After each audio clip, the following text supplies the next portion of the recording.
rotating your signature. This kind of builds on what I talked about in the last video in terms of tracking what you're doing. Another thing you want to do is change what your signature says. Not only do you want to, experiment with different products, but you even want to change the wording that's in your signature. As any experienced pay-per-click person will tell you, sometimes even just one word can make a huge difference in the amount of people that decide to check out your product or service. So the only way that you can find out what works the best is by testing, and testing some more. So what I do is I go out, in a form I decide what I'm going to promote, and then I create a signature, and then I might create a notepad file and just paste the signature in there so I have it, and then I create another signature and another one, and I just kind of rotate them, every couple days change it.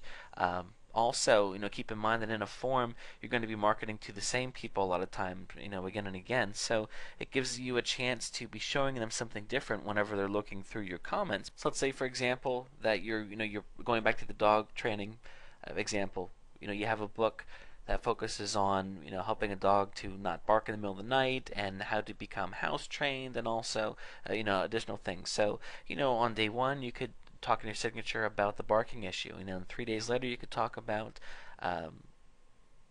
the house training, and just and so forth. And what'll happen then is people will see, one day they'll see, oh wow, that's one thing about that book, and the next time they see it, there's another vein of the book. It allows you to cover, and one person might see your signature one day and it might not appeal to them, but then 3 days later that might. So changing it up introduces the people around you to more things about what you're doing as well.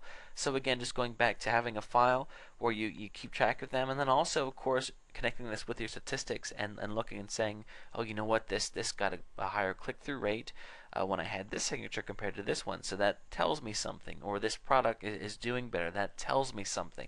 So again, your signature, it's valuable ad space. Look at it that way, and you want to handle it accordingly and change it. And of course, keep an eye on what you're doing and how it affects your sales and your click-throughs.